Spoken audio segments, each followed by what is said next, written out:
Uma parada que a gente precisa entender sobre o pessimismo é que o nosso cérebro, ele é naturalmente pessimista, né? O pessimismo, ele tem uma base evolutiva, né?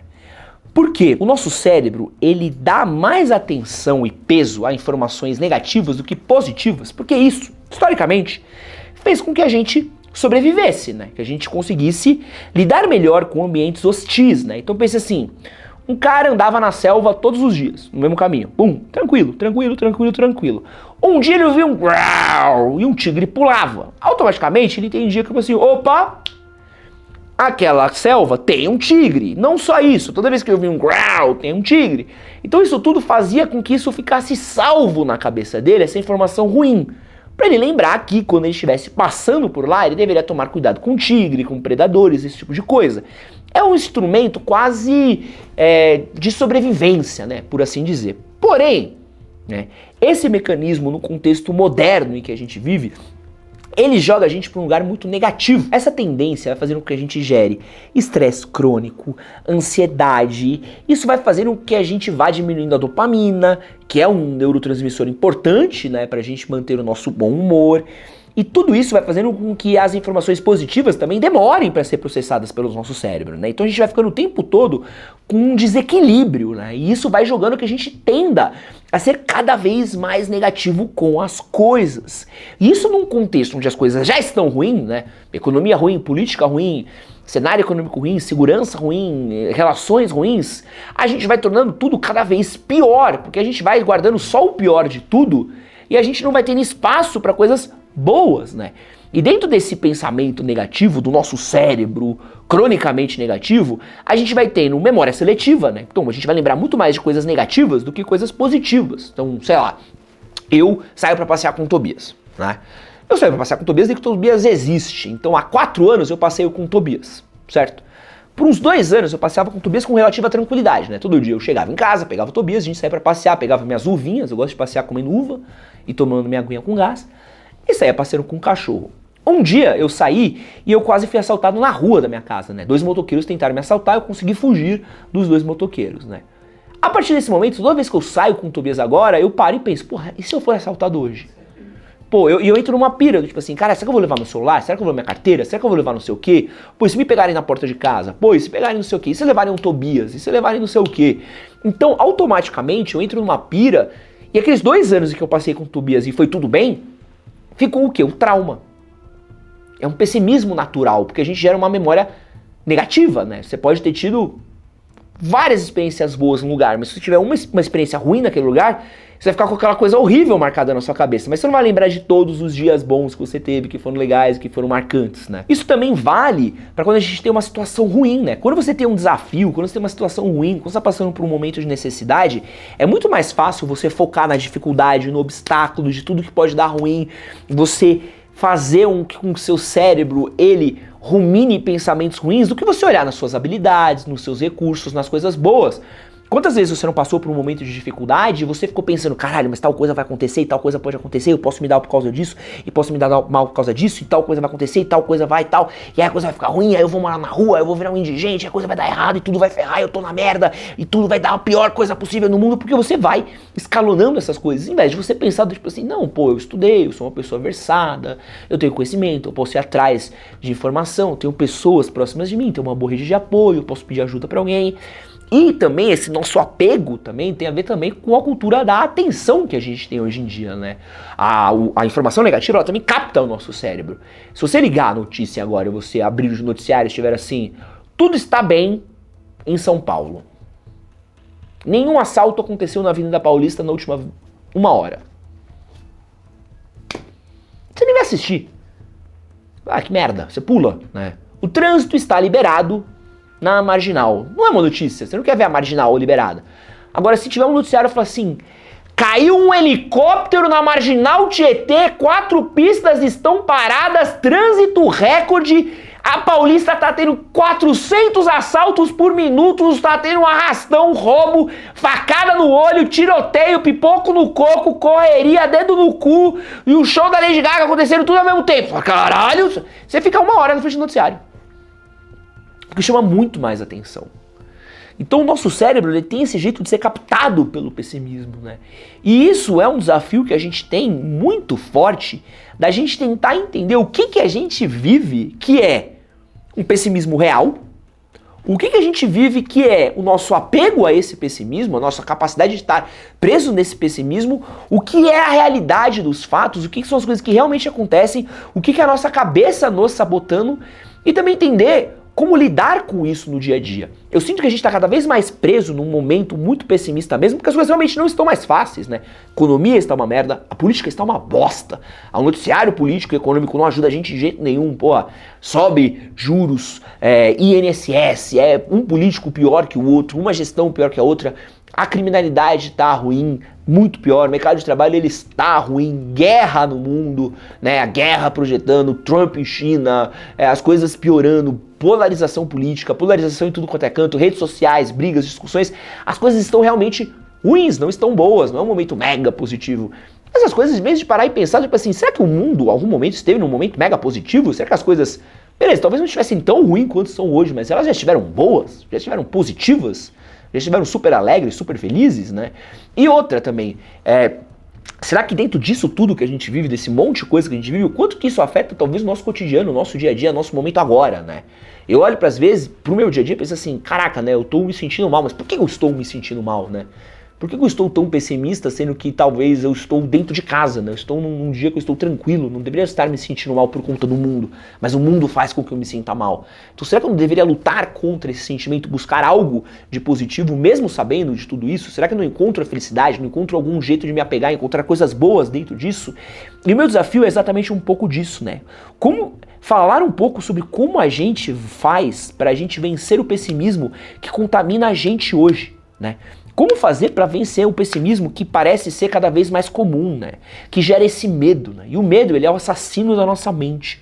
O medo, ele faz com que a gente não consiga experimentar o mundo. O medo faz com que a gente não consiga ver as coisas com clareza, faz com que a gente se feche, com que a gente se limite, com que a gente busque alternativas extremas, ou que a gente até mesmo se castre do mundo, né?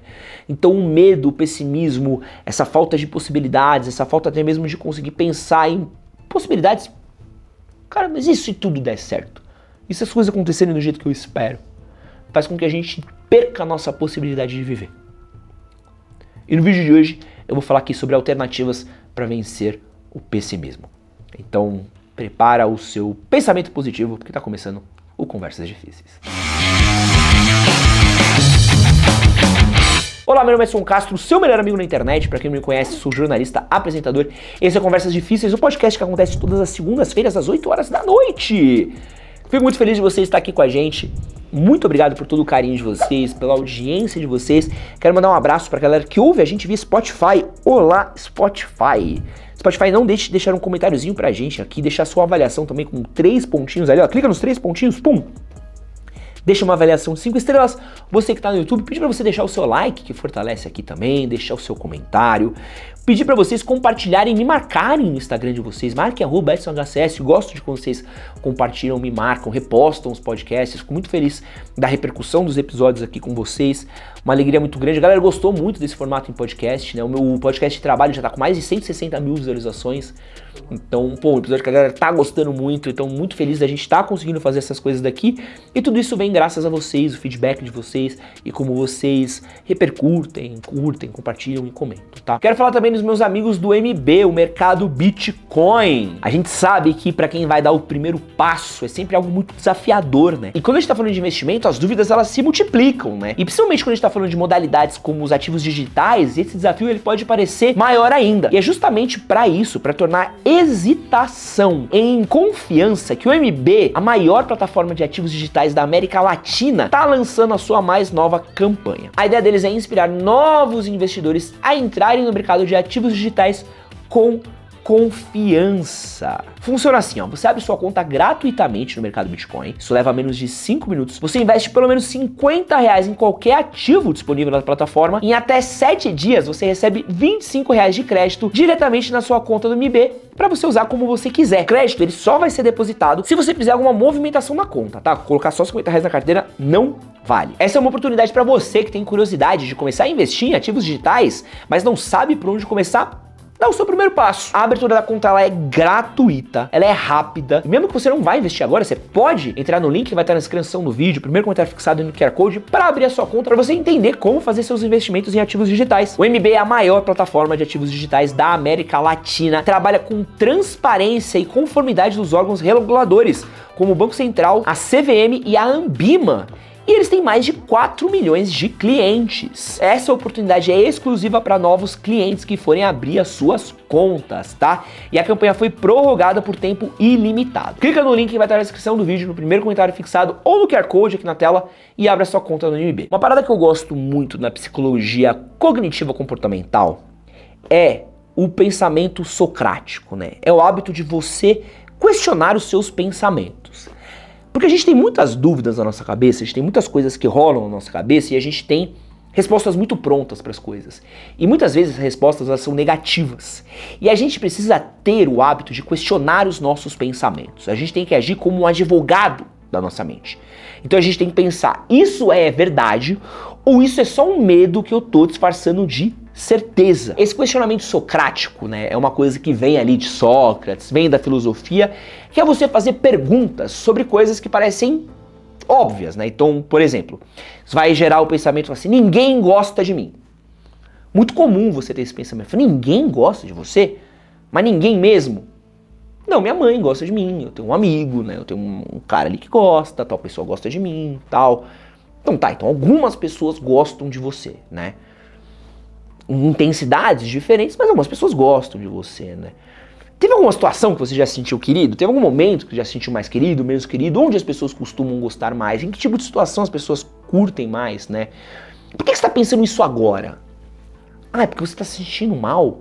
É porque você está se sentindo solitário? É porque você está se sentindo deprimido? É porque você não sai faz tempo? É que você não conversa com ninguém? É porque você não conhece pessoas novas? Será que isso na verdade não é só a sua depressão, a sua ansiedade, a sua solidão falando por você?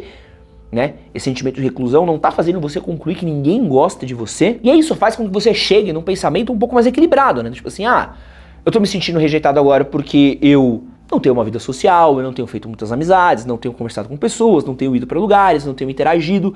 Por isso eu me sinto mais excluído do que eu deveria me sentir, né? E essa é a minha cabeça me sabotando. E a gente precisa questionar muito esses pensamentos, porque coisas que parecem catastróficas, e a nossa cabeça tem a capacidade de catastrofizar pensamentos. A psicologia fala muito sobre isso, né? A gente está sempre catastrofizando. Por quê? A gente está preso com os nossos pensamentos. A gente vai alimentando os pensamentos ruins e suprimindo os pensamentos bons. Lembra? Nossa cabeça é muito boa com pensamentos ruins e muito ruim com pensamentos bons, né? Porque os pensamentos ruins, entre aspas, vêm do nosso sentido de proteção, de sobrevivência. Parece que vai tornar a gente mais forte, quando na verdade eles sabotam a gente. Então é importante a gente criar esse contraponto, né? De olhar e falar, beleza, deixa eu achar aqui evidências que provem o contrário de um pensamento ruim. Deixa eu aqui tentar provar que isso que eu tô pensando agora não é válido. Deixa eu aqui pensar em algo que não funciona. E isso vai fazendo com que você comece a criar pensamentos positivos pelas coisas. Tem uma parada que está em alta na gringa, que eu acho muito legal, que vale muito a pena você fazer, que é o journaling, né? Que você criar jornais, você criar... Jornais não, né? Diários, né? Que você tem o hábito de ter caderninhos onde você fala sobre seus pensamentos, onde você questiona os seus pensamentos, onde você tem o hábito de escrever coisas boas, pensamentos bons, de esclarecer as suas ideias, de desenvolver as suas ideias, de você entender que às vezes aquilo que você está pensando é só o que você está pensando, não é a realidade. E essa é a parada que você precisa entender.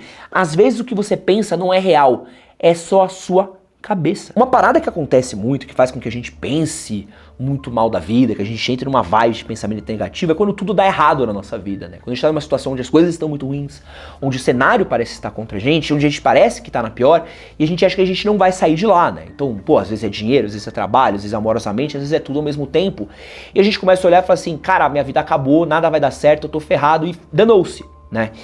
E existe um pensamento que eu gosto muito, é um mantra da minha vida, que eu carrego pra mim, pra sempre, que é: não existe cesta de 10 pontos.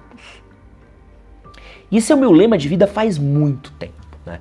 Eu ouvi isso daí uma vez num documentário sobre basquete, não lembro de onde foi a primeira vez que eu ouvi, mas eu tenho carregado isso várias vezes, né? Várias vezes, pra vários lugares, pra várias situações. Tem até uma plaquinha que tá na decoração da minha casa, e que eu gosto muito dela, e que é exatamente isso, né? Não existe cesta de 10 pontos, tá? Isso aqui é uma coisa que eu realmente acredito, esse é meu mantra. E O que isso quer dizer, né? Quando você tá jogando basquete, quando você vê uma diferença muito grande no basquete, sei lá, tá 10 pontos de diferença, né? Então o time tá ganhando de 50 a 40. Não adianta a cesta que você faça, você pode o melhor arremesso de 3 pontos que você fizer, ainda vai estar 7 pontos de diferença, né? Você não vai conseguir fazer 10 pontos de uma vez. Você vai precisar fazer outras cestas, você vai precisar impedir o ataque do adversário, você ainda vai precisar controlar aquele jogo para você reverter o resultado daquele jogo. Você não vai conseguir resolver tudo de uma vez só, você vai resolver aquilo aos poucos. Eu jogava handball, né? Eu jogava num time medíocre, né? Medíocre pra ruim. Mas eu me divertia muito jogando handball. E essa era uma parada que era uma situação que às vezes acontecia, né? Você começava a jogar, às vezes você não entrava no jogo, né? O time não entrava no jogo, as coisas não aconteciam. E quando você ia ver, às vezes você tava 3, 4 bolas de diferença do seu adversário e você precisava começar a reverter o jogo, né? E o handball é um jogo muito dinâmico, né? De ataque, ataque, ataque, ataque, ataque, ataque. Então, na mesma proporção que a gente atacava, a gente precisava defender. Na mesma proporção que a gente tinha que botar a pressão, a gente tinha que aguentar a pressão. Então, se a gente fazia 2 gols, tomava 1. A gente fazia 3 gols, tomava 1. Então a gente ia diminuindo, mas a gente precisava entender que a gente estava reduzindo o placar e a gente estava impondo o nosso ritmo de jogo. A gente precisava manter o raciocínio rolando, as coisas rolando, entendendo que a gente não ia virar aquele jogo de uma hora para outra, né? E esse é o nosso problema. A gente acha que a gente vai ter um movimento, pum, que vai virar a nossa vida, né? A ansiedade faz a gente pensar que a gente vai ter um resultado rápido, um milagre do dia para noite, né? A gente vai fazer que as coisas aconteçam, quando não é. Boa parte das coisas da vida, elas demoram tempo e trabalho para acontecerem. E às vezes quando a gente está numa situação ruim, a situação ela é péssima, ela é. Só que pra gente estar numa situação melhor, a gente vai ter que sair daquela situação um passo de cada vez, por pior que ela seja. A gente vai ter que olhar e falar assim, eu tenho tantos pontos na minha vida. Às vezes é importante você fazer isso, né? Você separar a sua vida, tentar às vezes planilhar as coisas num pensamento racional.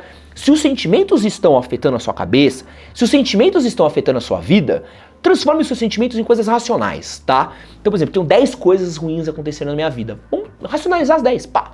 Trabalho, amor, dinheiro, casa, moradia, pá, pá, pá, beleza.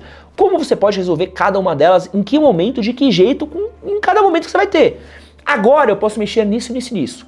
Em tal lugar eu posso mexer nisso, nisso. Em tal lugar eu posso mexer nisso, nisso, nisso. E vai fazendo as coisas aos poucos. E sempre pensando que você não vai fazer uma cesta de 10 pontos. Eu tinha um canal de 3 milhões de inscritos. Eu tinha uma carreira consolidada, eu tinha um projeto consolidado. Na verdade, eu tinha 4 canais do YouTube, né? Tinha contratos com marcas, eu tinha um contrato assinado de mais de 100 mil reais para uma entrega. E eu perdi a minha empresa. Eu perdi a minha empresa foi tomada de mim. E quando eu perdi a minha empresa, óbvio que a primeira coisa que veio foi um monte de sentimento negativo, um monte de pensamento ruim, um monte de coisa horrível veio na minha cabeça, do tipo assim, cara, eu não vou conseguir sobreviver, não vai dar mais. Isso aqui que eu fiz foi um milagre de uma vez, e como é que eu vou reconstruir algo parecido com isso? Como é que eu vou conseguir sobreviver? Todo tipo de pensamento ruim veio pra minha cabeça.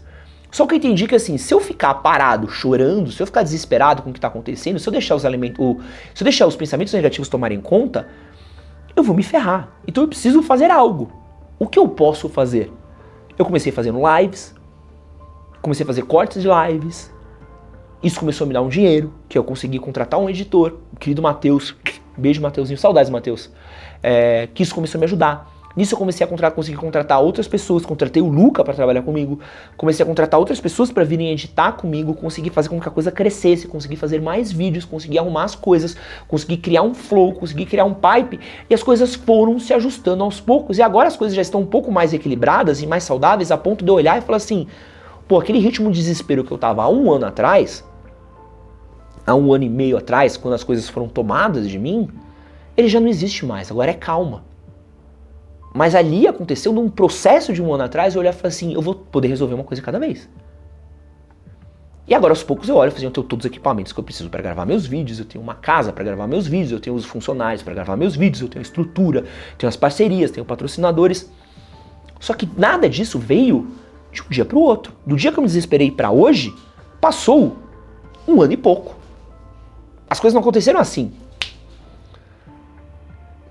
Foi necessário um processo, as coisas envolvem trabalho e as coisas foram resolvendo, desde o lugar que eu moro, as pessoas que eu trabalho, quanto dinheiro que eu gasto, as coisas de onde vem, meus patrocinadores, tudo foi conquistado num tete a tete de entender que cada passinho ele vai ter que ser feito aos pouquinhos mesmo, né? E isso faz parte do processo da vida, né? Eu vejo também um pouco de você entender a situação que você tá, né? De focar no que você pode controlar, né? Muito da ansiedade, ela vem da gente focar o que tá além do nosso alcance. Círculo é o que eu posso fazer agora com o que eu tenho agora, o que está na minha mão, o que eu posso fazer agora, né? E você entender como é que eu posso agir com o que eu tenho, com os instrumentos que eu tenho, fazer o que dá para fazer com o que você tem agora, né? Tenho algumas inspirações na luta que eu acho muito foda, né? A gente acha que o sentimento de vitória, que as coisas acontecem, que tudo é muito triunfal, mas muito na vida é sobre trabalho. Eu tenho duas inspirações hoje na minha vida que são inspirações muito grandes pra mim, né? Tem um professor meu que é o Coruja, o Lucas Coruja, né? Ele é o atual campeão brasileiro de faixa marrom. Lucas Coruja, quando ele tava na faixa roxa, maluco, ele passou por um momento muito ruim. Ele perdeu várias lutas. Ele foi pra vários campeonatos e ele perdeu. Perdia nas oitavas, perdia nas quartas. Perdia. Só tomava toco. Maluco, o cara acordava todo dia, ia treinar, fazia musculação, fazia não sei o que, treinava. Tá. Mas tava lá, sempre dando as caras. Perdia, treinava. Quando ele chegou na faixa marrom, aquele trabalho duro dele foi se intensificando e o cara começou a ganhar um monte de coisa. Hoje o cara é primeiro no ranking da faixa marrom e campeão brasileiro da faixa marrom. Por quê? Porque o cara trabalhou pra cacete, todo dia, com os instrumentos que ele tinha, entendendo que ele podia fazer era aquilo que ele tinha naquele dia. Sabe o que aconteceu no dia seguinte que ele ganhou o Campeonato Brasileiro? No dia seguinte, ele ganhou numa sexta. Fui treinar na minha academia no sábado. Ele tava dando aula no sábado. Outro cara que é assim também, mesma coisa, é o Marcos Scooby, que é um cara que eu gosto muito, querido também, sempre troco ideia com ele. Foi a mesma coisa, cara. O cara ganhou o brasileiro num dia, né? Foi primeiro lugar no brasileiro na categoria dele e ficou em prata no absoluto, né? Que, porra, faixa preta o Scooby, brabo, sinistro. Maluco, no dia seguinte ele tava treinando de novo. A gente acha que a nossa vitória vai vir com uma queima de fogos, uma grande celebração, que as coisas vão acontecer, e vai ter uma grande parada, e vai ter uma festa, e vai tocar um momento Star Wars, vai ter os Ewoks dançando com a gente, cantando, comemorando, mas não vai ter um grande momento de celebração, um grande momento de vitória. As conquistas, elas são diárias, o trabalho ele é diário, o acontecimento ele é diário, e a gente conquista as coisas diariamente nessa batalha, nesse esforço contínuo que a gente tem. Só que quando o pensamento negativo ele vence da gente, a gente deixa de fazer esse esforço daí que a gente tem, que ele pode dar uma mínima melhora de condição de vida, né? E é uma coisa que eu já falei mais de uma vez aqui no canal, assim, cara, às vezes o mínimo ele já é muita coisa. Se você gasta 2 horas pra ir pra um trabalho e você arranja um trampo onde você gaste 1, você ganhou horas de vida, né? Uma da ida e uma na volta, você ganhou 2 horas, já melhorou. Se você ganha R$500 e você arranja um trampo que te pague 1.000, você tá ganhando o dobro, já melhorou. Toda melhora é uma melhora. Ah, Ed, mas não tô ganhando 1 milhão. Ainda não. Mas a melhora, a gente tem que aproveitar as pequenas melhoras. Não vai ter uma cesta de 10 pontos. Esquece os 10 pontos. É que você está contaminado por coach, você está contaminado por Pablo Marçal, Thiago Nigro, Thales Gomes, por essa galera que vende fórmula para vender curso, para vender milagre, para vender solução mágica que vai salvar a sua vida do dia pra noite. E você esquece como é a vida real, velho. Olha para as pessoas bem-sucedidas da vida real, do mundo real, que estão fora do digital. Olha para as pessoas que conquistaram coisas boas fora do digital. Pergunta para qual deles conseguiu do dia pra noite. Pergunta para qual deles foi fórmula mágica. Pergunta para qual deles foi um curso. A maioria das pessoas foi trabalho duro, foi fazendo concessão, foi trabalhando todo dia, foi conquistando coisa todo dia. E esse é o pensamento. Não vai ter cesta de 10 pontos. Uma parada que vai ajudar muito você vencer o pessimismo também, é você fazer um jejum de comparação e notícias ruins. Tem uma parada hoje que foi chamada de como doom scrolling, que é você consumir notícias ruins. Você ficar consumindo notícias ruins excessivamente, isso aumenta a sua ansiedade, aumenta o seu estresse, o nível de cortisol e vai transformar o seu cérebro numa paçoca, velho. Não é nem o cérebro podre, né? Você vai ficar com um cérebro ansioso, estressado. Já tem pesquisas que mostram que pessoas que passam muito tempo consumindo notícias ruins têm mais sintomas de insônia, irritabilidade, cansaço mental, dificuldade de concentração, sensação de sobrecarga, o que aumenta muito o seu mal-estar, né? Isso vai trazer uma desestabilização emocional em você, vai fazer com que você não consiga pensar nisso. E as redes sociais hoje, elas foram pensadas numa lógica exatamente disso, né? Elas querem que você fique num conteúdo onde você interaja. E qual conteúdo faz você interagir mais? O conteúdo que te revolta. É a notícia que te revolta. Eu quando posto um vídeo de uma coisa boa, ninguém comenta, nossa Ed, que coisa incrível. Eu quando posto um vídeo de uma coisa terrível, tem 1000 comentários. É impressionante, porque as pessoas se revoltam, ficam putas, ficam bravas, né? E quem trabalha com conteúdo sabe explorar isso, sabe pegar essa veia, sabe onde pegar pra mexer os pauzinhos pra fazer com que você engaje, que você comente, tudo.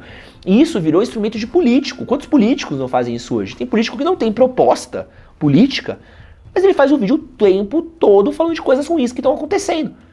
O cara só faz vídeo ruim sobre governo, sobre estado, sobre prefeitura, mas você vai ver qual que é o trabalho desse político? Nenhum. O político é um blogueiro pago pelo povo, né? Mas ele sabe que ele vai conseguir se manter no poder, ele vai conseguir engajamento, vai conseguir aumentar o nome dele, mas ele não precisa apresentar nenhuma proposta, ele não precisa apresentar proposta de lei, ele não precisa ser um político sério, ele só precisa gerar o corte para a rede social. E eles se alimentam disso, e a rede social se alimenta disso, né?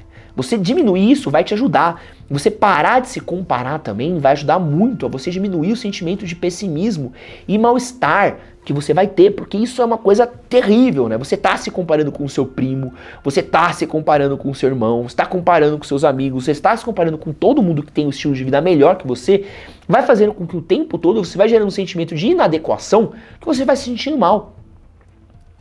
Uma coisa que eu tento fazer assim, sempre que eu vejo um perfil que eu falo, cara, mano, toda vez que eu abro um post dessa pessoa eu me sinto mal, cara, ou eu silencio ou eu paro de seguir.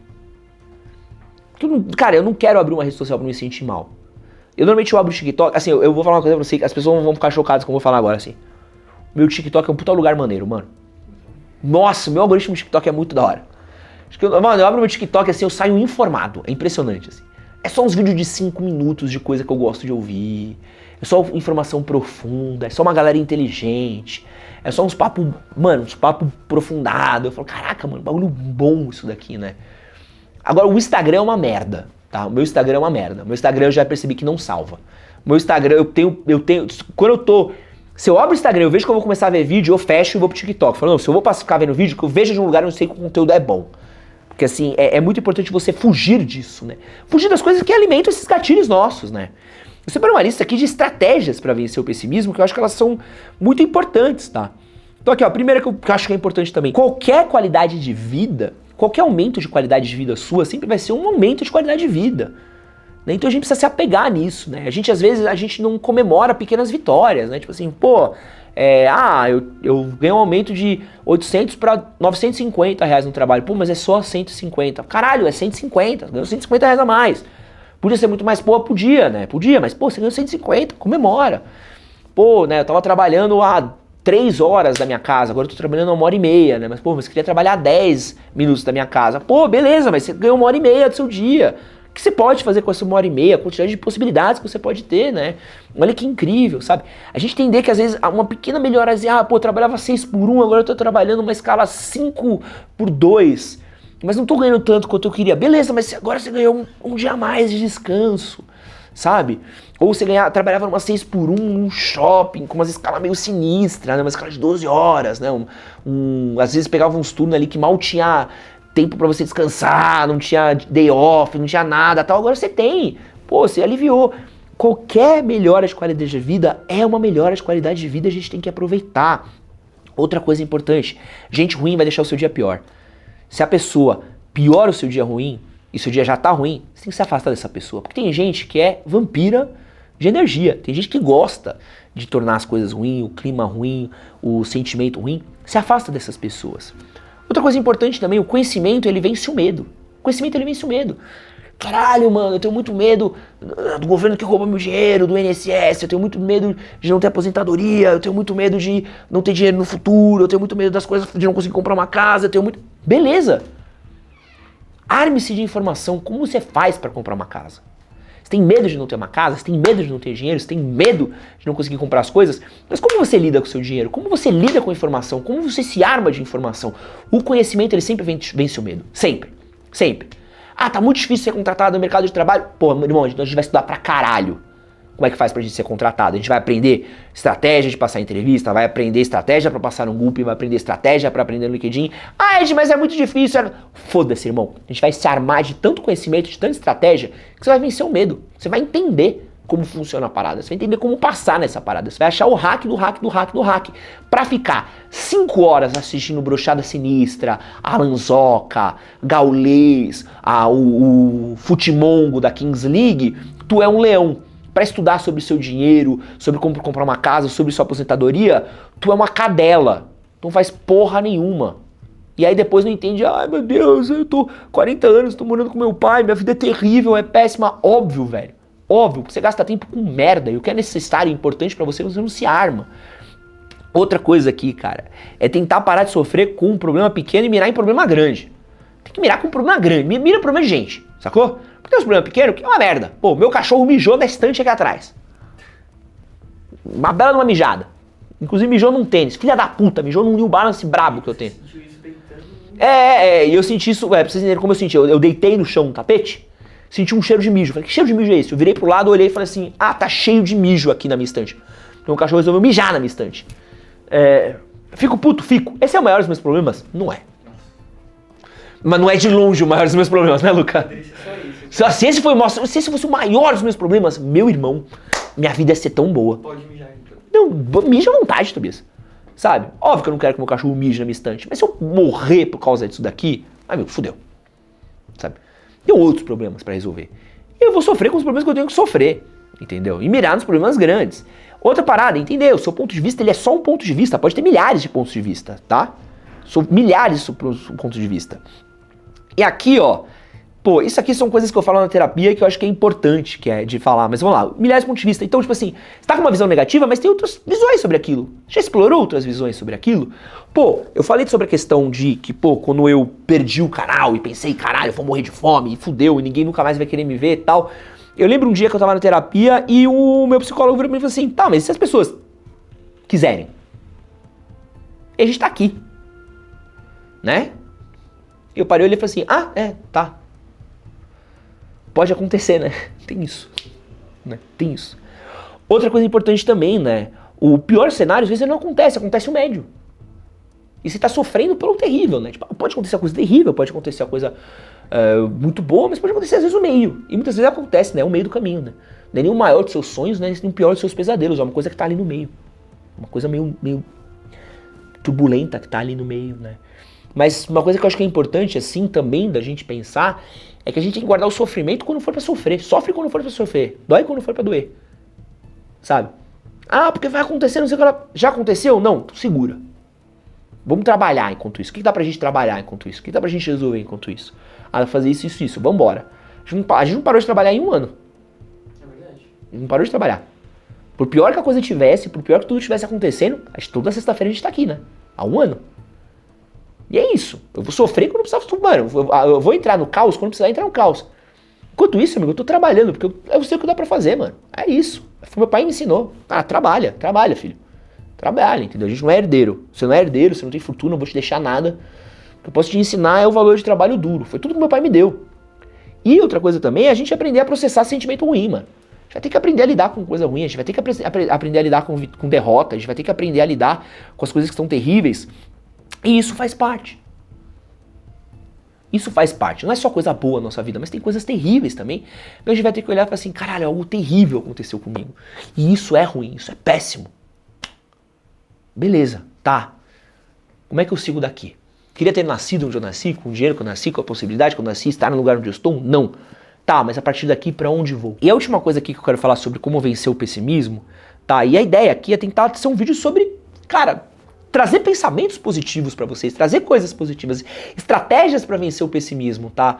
Eu acho que a maior estratégia pra vencer o pessimismo é o apego, mano. É o apego. Porque normalmente uma pessoa que ela é negativa, ela tá na merda. Ela não tá pegando a nada, tudo é ruim, tudo é terrível, ela joga tudo pro alto, ela joga tudo pra merda, ela joga tudo pra bosta, ela joga tudo pro caralho, ela esquece de tudo, ela larga tudo, tudo é terrível, tudo é uma merda, a vida dela é uma bosta, nada é bom, a mulher dele não é bom, o casamento dele não é bom, a casa dele não é bom, o filho dele não é bom, o trabalho não é bom, a casa dele não é bom, tudo pra ele é terrível. E aí o pessimismo vence de vez. Porque realmente, cara, pô, você não tá morando no melhor bairro da cidade, você não tá ganhando o melhor dinheiro de todos, seu carro não é o melhor carro, tem uma mulher que gosta de você, tem um filho que te admira, que te ama, você tem uma família que se importa com você. Você fala que você não tem nada, mas é que você apegou tanto às coisas negativas que você esqueceu de olhar para as coisas boas, que às vezes esse apego é o que dá o gás pra gente, pelo menos, encarar essas coisas ruins da vida com um pouco mais de simplicidade.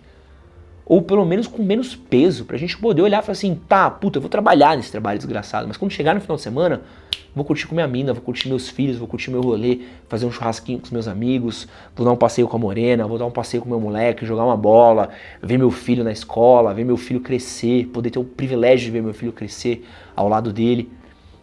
É o apego, né? É o apego. Mas uma pessoa que é muito pessimista, ela costuma jogar tudo pro alto, ela esquece de tudo que ela tem, ela não se apega a nada. E eu tenho visto muito isso. Muitas pessoas negativas hoje, elas não se apegam mais a nada. Elas ficam presas, morando na casa dos pais, sem ter relacionamento, sem ter amigos, sem ter hobby. E aí arranja um emprego qualquer, e aí vai lá trabalhar no estoque de um mercado, numa loja de shopping, volta para casa, se prende na internet, fica preso no Discord, grupos do Reddit, volta pro trabalho no dia seguinte e não constrói nada, não se apega a nada, não cria nada, não pensa nada, e tá preso no sentimento negativo de notícias ruins no Instagram, no Telegram, no WhatsApp, nas notícias ruins que tem nas redes sociais, em canais de notícias ruins, e tudo isso vai fazendo com que a sua cabeça seja corroída pelo pessimismo e pelas coisas ruins. É importante que a gente construa uma rotina com propósito, com coisas que a gente se apegue, que a gente ame, que a gente goste, que a gente dê valor e fale assim, caralho, essa é a minha coisinha que eu peguei pra criar, pra gostar e eu amo. E eu quero contar uma história aqui que pra mim ela é muito importante, é uma memória minha de cabeça, que ela é muito boa, assim. Eu sou formado em teatro, já falei pra vocês e tal, e durante uma época eu fazia parte de um grupo de teatro amador, tá? Só que tem uma especificidade aqui, era um grupo de teatro amador em inglês. Então a gente fazia peças de teatro em inglês. Então já reduz pra caralho o número de pessoas que vão assistir as nossas peças, tá? E a gente fazia teatro pra cultura inglesa e tal, e a gente montou uma peça na cultura inglesa da Moca, e montamos essa peça tal, produzimos ela, e essa peça ela ficou em cartaz por quase um ano, né? Só que esse grupo de teatro ele ainda era um grupo de teatro amador, ninguém ganhava nada com aquilo, ninguém ganhava R$1 com aquilo. A gente fazia por quê? A gente gostava muito de fazer teatro. A gente gostava muito das pessoas que faziam aquela peça. A gente gostava muito de estar no palco, a gente gostava muito daquele texto, a gente gostava muito daquela experiência. Lembro que a gente ficou 7 meses na cultura inglesa da Moca, depois a gente foi pra cultura inglesa de Higienópolis, onde a gente ficou mais uns 3, 4 meses em cartaz, né? E, mano, espetáculo cheio, cara, a gente lotava a casa quase todos os finais de semana, né? Óbvio que não eram muitas pessoas na plateia, né? Sei lá, 40 pessoas que cabiam, mas, pô, tu botar 40 pessoas pra assistir uma peça de teatro, pô, era todo sábado e todo domingo, pô, por quase um ano, legal pra cacete, assim, muita gente foi assistir. A gente apareceu em Guia da Folha, a gente apareceu em um monte de lugar na época, né? E eu lembro disso, assim, que tinham pessoas que moravam no Jabaquara, pessoas que moravam na Saúde, pessoas que moravam em lugares diferentes, pessoas que moravam em Santo André, pessoas que moravam em vários lugares diferentes, e todos os finais de semana a gente se encontrava pra produzir o espetáculo. Então a gente ficou quase 6 meses ensaiando a peça, depois um ano em cartaz, e a gente ainda ensaiava nos anos que a gente, porque assim, não sei se vocês sabem, mas você ainda ensaia a peça mesmo quando ela tá em cartaz, né? Você melhora alguma cena, você resolve uma coisinha ou outra, você tá sempre em contato com isso. E eu lembro que era tão genuíno esse grupo de pessoas, e tinha pessoas de tudo quanto é idade, tá? Na época eu tinha, sei lá, uns 21 para 22, mas tinha gente de 30, tinha gente de 40, tinha gente de tudo quanto é idade, tudo quanto é tipo de profissão, tinha gente que era professora, tinha gente que era engenheiro, tinha gente que era arquiteto, tinha gente que era... Pô, trabalhava de tudo quanto é canto que você pode imaginar, mas as pessoas gostavam de teatro, gostavam de interpretar. E a gente era muito apegado àquilo, tinha um grupo muito legal, a gente saía junto, a gente ia beber junto, a gente ia dançar, comemorar, viver bem a vida. E durante, sei lá, quase 1 ano e meio, 2 anos da minha vida, a minha vida era essas pessoas, era esse grupo de pessoas. A gente tinha um apego muito grande. E eu lembro de olhar alguns amigos meus que viravam assim, mas por quê? Você tá ganhando dinheiro, né? Mas por que você faz isso? Eu falei, porque eu gosto. Porque eu amo, porque isso é muito legal, é muito divertido fazer isso. Eu me divirto, pra mim é uma expressão legal. Eu tô com meus amigos, eu tô fazendo não sei o quê. E isso era pra mim uma coisa muito boa, né? Isso fazia muito bem pra mim. E eu vejo que as pessoas não têm isso, né? E a gente não normaliza isso, né? Se você estivesse num bar enchendo a cara, enchendo o cu de droga, dando grau numa moto, dando corte de giro, dançando um funk, todo mundo vai falar pra você que você é incrível, que é ótimo, parabéns, você é aceito socialmente, isso é incrível, né? Você vai estar num clipe, vai estar passando numa TV, vai estar na Rede Globo, vai estar no Caralho A4. Mas se você olhar pessoas que têm apego às coisas, grupos de teatro, grupos de luta, grupos de ciclismo, grupos de escalada, grupos de trilha, grupos que constroem coisas, grupos de trabalho comunitário, grupos que saem para tirar foto, grupos que saem para pensar em coisas juntos, para imaginarem coisas juntos, para se apegarem das atividades, para se apegarem uns aos outros, são vistos como estranhos, esquisitos. Ah, olha essa galera que pega uma bike e vai pedalar. né? Olha essa galera que pega e vai fazer uma trilha, olha essa galera que pega, todo mundo esquisito, mas se estivesse no bar, enchendo a cara, destruindo a vida num copo pra esquecer a rotina miserável, você era aceito, você era uma pessoa incrível, maravilhosa. E eu acho que falta muito esse apego da gente achar coisas pra gente se apegar. E às vezes coisas que você vai se apegar, pode ser uma tarefa individual sua, né? Você cuidar de um jardim, você cuidar da sua casa, você cuidar do seu cachorro, você cuidar do espaço onde você vive, da sua comunidade, pode ser uma coisa maior, pode ser um grupo dentro da sua igreja, um grupo dentro da sua comunidade, um trabalho comunitário que você faça, pode ser um grupo de luta, pode ser um grupo de teatro. O grupo de luta da minha academia, a galera, pô, quando tem campeonato, vai todo mundo junto pro rolê. Infelizmente, normalmente são nos dias que eu não consigo ir, mas pô, é muito massa, eu quero muito ir agora, tipo, de tanto ver as pessoas irem, eu fiquei com vontade de ir ver as pessoas lutarem, pô, eu quero estar com essa galera, eu quero estar comemorando as vitórias da galera que treina comigo junto, eu quero poder estar torcendo junto pras pessoas que eu acompanho no dia a dia, eu quero poder estar lá também, né, então é um pouco disso, assim, é você se apegar nas coisas boas, porque se a gente pegar só nas coisas terríveis, em quem tá no poder fazendo merda, roubando o nosso dinheiro, roubando velho, que se a gente pegar só em quem tá roubando a gente na rua, roubando aliança, roubando celular, se a gente se apegar só em tudo que tem de ruim na gente, na música ruim, na galera que tá ganhando um dinheiro ruim na internet e tudo, a gente vai fritar a nossa cabeça e a gente precisa se apegar com as coisas boas e tem coisas boas pra se apegar. Você tem uma família pra se apegar, você tem amigos pra se apegar, você tem amores pra se apegar, você tem uma possibilidade gigantesca de coisas às quais você pode se apegar e que você não pode desistir, porque é aí que o pessimismo vence. O pessimismo ele vence quando você não tem amor, quando você não tem esperança, quando você não tem nada pra você se segurar. E esse apego, ele vence o pessimismo. Esse apego fala assim, apesar de tudo estar ruim, apesar de tudo estar na merda, eu estou feliz. Eu lembro que quando eu era mais novo, caralho, eu não pegava ninguém, um fugido de dinheiro, tava a pior época da minha vida com meu pai, com minha mãe, brigando com todo mundo, perdido na vida, não sabia pra onde eu tava indo, falei assim, caralho, mano, não sei o que eu vou fazer na minha vida, não sei pra onde eu vou, completamente perdido, desesperado, mas cada vez que eu entrava no palco com aquela galera, cada vez que eu ia ensaiar, cada vez que eu juntava com eles, cara, por pelo menos 3 a 4 horas da minha vida, eu era muito feliz. Eu era muito feliz. Muito feliz. E nada tirava a minha paz. Nos últimos anos, quando tudo deu errado pra mim, quando as coisas aconteceram, quando eu perdi o meu trabalho antigo, quando as coisas começaram a dar errado, a minha luta pra mim era o meu maior apego. Eu tinha um lugar onde eu ia pra treinar, onde eu podia esquecer, onde eu podia curtir, onde eu podia aproveitar. Eu tinha o meu namoro pra me apegar, então eu fiz muitas coisas legais com minha namorada, meu cachorro, minha amizade com o Luca, minha amizade com vários outros amigos. E esse apego é que manteve minha saúde mental. Não esqueça os seus amores no meio do pessimismo. Lute, se apegue. Você vai ver que essas pequenas coisinhas vão te dar uma força gigantesca ao ponto de você esquecer de tudo aquilo que parecia ser muito maior do que realmente é. Meu nome é Edson Castro, isso é Conversas Difíceis. Valeu!